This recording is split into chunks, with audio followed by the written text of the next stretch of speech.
Hai, assalamualaikum warahmatullahi wabarakatuh. Annyeonghaseyo. Hello guys, welcome back to my channel Pita Sky. Untuk edisi hari ini, tepatnya untuk edisi hari Jumat, informasi dan tips yang pastinya bermanfaat untuk kita semuanya.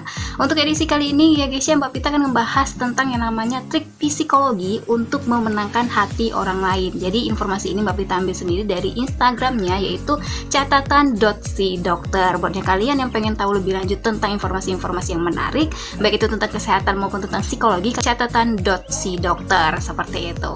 So guys, tanpa berlama-lama kita langsung aja ke informasi dan tips untuk edisi kali ini. Seorang psikologi ya untuk memahami karakter bicara seseorang. Nah, jadi bukan hanya psikologi aja di sini akan bisa membahas, tapi kita juga ini bisa kita lakukan atau kita aplikasikan dalam kegiatan kita sehari-hari teman-teman ya.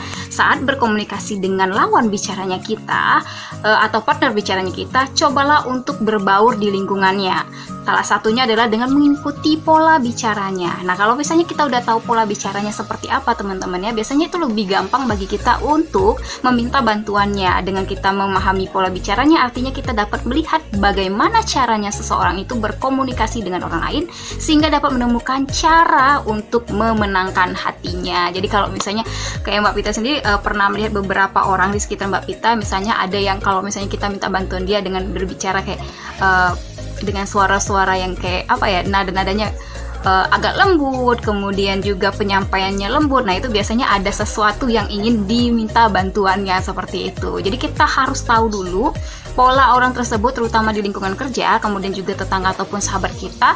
Maka dengan itu kita akan gampang banget yang namanya untuk meminta bantuannya mereka gitu, karena kita sudah mempunyai kepercayaan dan juga punya pola yang bisa memahami, seperti kayak mikir kalau kita minta tolong ini dia mau atau tidak. Nah, seperti itu kita udah bisa menerka di ujung ceritanya dia pasti akan membantu atau tidak kita. Jadi kita harus menaruh kaki kita di sepatu orang lain dulu agar kita bisa memahami teman-teman ya tentang pola pikir orang tersebut. Itu yang pertama. Lalu yang kedua, tipsnya adalah perbanyak mengangguk ketika berbicara dengan orang lain atau lawan bicara kita. Nah, kita berbicara dengan lawan bicara kita, jadi face to face seperti itu, atau mungkin dalam sebuah kelompok mendengarkan orang berbicara dan kita menyetujui, kita boleh menganggukkan kepala. Jadi banyaklah mengangguk ketika kita bicara dengan orang lain, terutama kita meminta bantuannya. Jadi Muan mengatakan menemukan bahwa ketika orang mengangguk sambil mendengarkan sesuatu, orang lebih cenderung berada dalam situasi setuju dengan ide ataupun pernyataan tersebut, perbuatan mereka. Jadi memang benar ya. Atau mungkin juga pertemuan, kemudian juga kita berbicara dengan lawan bicaranya kita, itu biasanya kalau kita menganggukkan kepala misalnya itu berarti kita setuju, dan dengan kesetujuan kita itu merespon orang lain kayak seneng banget dengar ceritanya gitu, atau sangat kayak merasa dekat dengan kita karena ada satu arah atau kesetujuan yang melingkupi hal tersebut. Jadi kalau misalnya mengangguk itu, walaupun mungkin di dalam hati kita agak kurang suka dengan ide ataupun ceritanya dia, tapi dengan mengangguk itu mengartikan bahwa kita kayak welcome aja, nerima ceritanya dia gitu, setuju dengan apa yang dipikirkan dia. Nanti kalau ada kesempatan untuk kita berbicara kembali, mungkin tidak masalah seperti itu nanti ya, tapi di nantinya. Tapi untuk menanggapinya kita akan dengan mengangguk-anggukkan kepala. Benar. Kalian lihat seorang pemimpin, dia kalau mendengarkan cerita laporan dari karyawannya, mereka akan lebih banyak menganggukkan kepalanya, menandakan bahwa mereka mengerti dan setuju dengan apa yang dikeluhkan atau mungkin dilaporkan oleh karyawan maupun bawahannya. Itu dia yang kedua, memulai pembicaraan dengan penawaran, bukan langsung menyerang. Jadi mulailah sebuah pembicaraan dengan penawaran yang memungkinkan tidak bisa menolak oleh lawan bicara atau tidak bisa ditolak oleh lawan bicara, tapi jangan mulai dengan satu pernyataan dan segera menyerang. Jadi kalau misalnya nih buat kalian teman-teman ya, kita tidak boleh menyerang orang dengan penawaran lainnya. Psikolog menemukan bahwa jauh lebih efektif jika kamu, katanya, ataupun kita menunggu 1 ataupun 2 hari untuk membuat permintaan kedua. Jadi misalnya nih basa-basi terlebih dahulu nih, kayak misalnya, kamu kelihatan capek banget ya hari ini, apakah ada yang kamu pikirkan? Seperti itu. Kalau dilihat dari wajahmu, kamu kelihatan lelah, kamu kelihatan capek, kamu kelihatan secara auranya dari jauh kayak udah ada awan mendung gitu ya. Nah, dengan pembicaraan seperti itu, maka nanti akan ada yang namanya sambutan dari lawan bicaranya kita, sehingga menyebabkan, ya nih aku lagi bete banget. Nah, dari kata-kata itu udah memancingnya mereka. Tapi kalau kamu bisa menyerangnya seperti ini, ya ampun wajah kamu udah jutek banget, pasti kamu punya masalah. Nah itu namanya menyerang teman-teman, dan hal seperti itu harus dihindari oleh seorang psikologi. Jadi dia harus melihat dulu nih yang namanya kriteria orang itu seperti apa. Dengan kita membaca raut wajah ataupun apapun gitu ya, ibarat ini memancing nih seseorang, maka dia akan memberikan pernyataan-pernyataan. Lalu setelah ada yang namanya penawaran, kemudian kita memberikan permintaan. Nih, karena kamu lagi pusing kepala, lagi lesu banget, gimana kalau misalnya hari ini kamu minum vitamin aja agar kamu bisa sehat, atau kamu bisa refreshing deh gitu ya.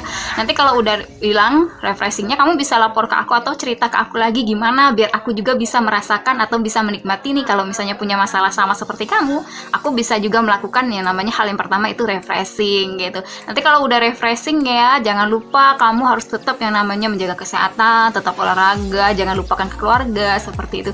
Jadi ada pancingan-pancingan kalimat-kalimat, kemudian jangan lupa untuk memberikan pernyataan yang kedua, yaitu dengan menunggu 1 sampai dengan 2 hari gitu loh teman-teman ya. Jadi memang psikologi ini penting banget untuknya kalian yang punya teman-teman atau lingkungan yang mungkin bisa dibilang ada yang depresi.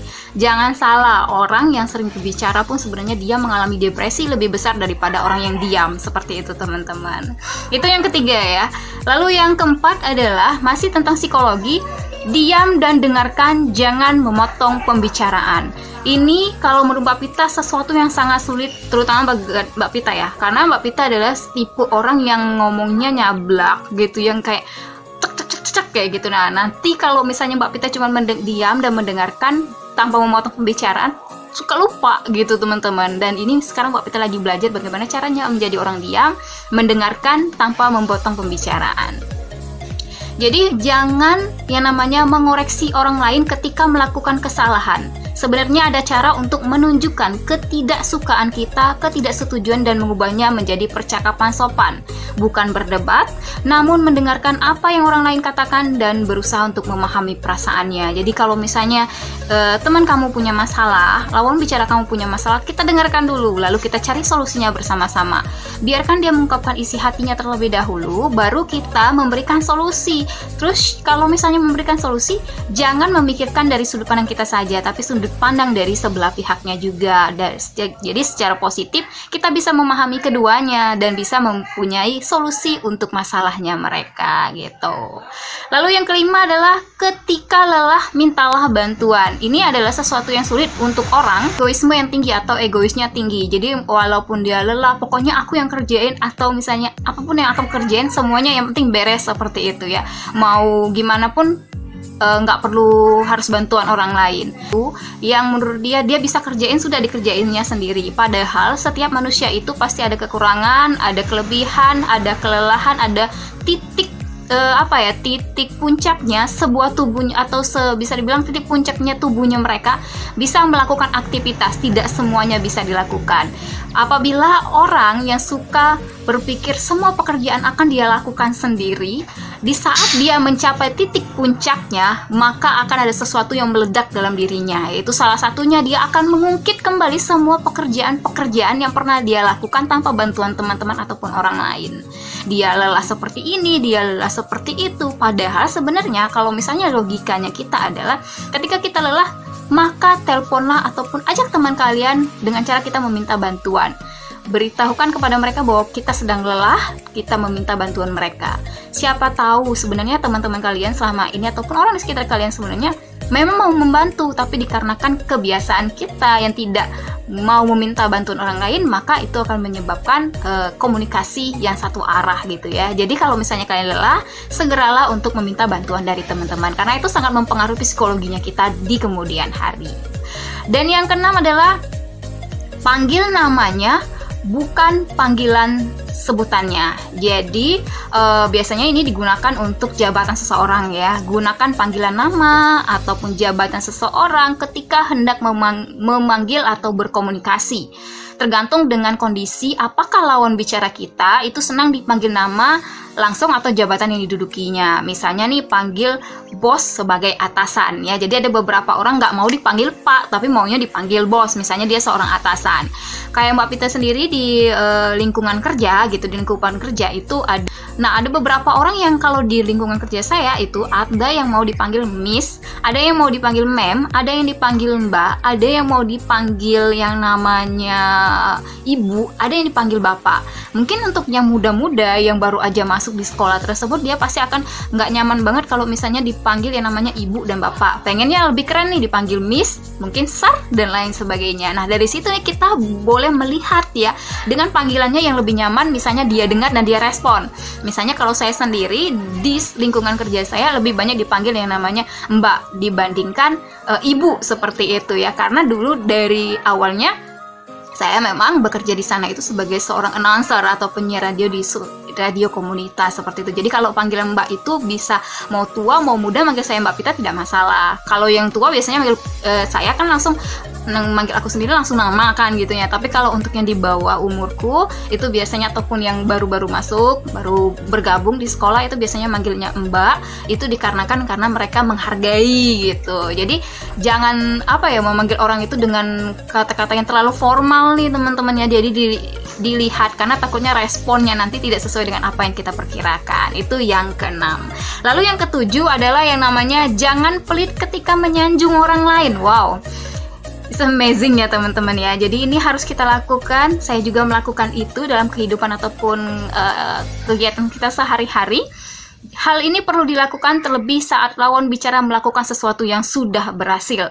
Tapi sanjungan ini harus masuk akal, ikhlas, dan tulus, serta tidak dibuat-buat. Jadi hanya orang hari itu kelihatan cantik banget gitu ya. Kamu pasti bilang kayak gini, wow cantik banget ya, beda dengan hari-hari sebelumnya. Cantik, ini udah cantik banget. Jadi ada kata-kata yang terpisah. Nah, dengan memuji seperti itu sebenarnya kita tidak yang namanya tidak dibuat-buat. Tapi jangan lupa dengan wajah yang tulus dan juga yang namanya dengan penuh keikhlasan memuji orang lain. Jangan sampai ya ampun cantik banget hari ini, nggak kayak kemarin-kemarin loh. Kalau ngomongin kayak itu tuh bukannya lagi menarik simpati orang lain ya, tapi itu menyinggung perasaan hati orang paling dalam. Emang kenapa kemarin-kemarin gue lebih butek, gue lebih jelek atau gimana gitu ya. Jadi hati-hati dalam memilih kata-kata teman-teman.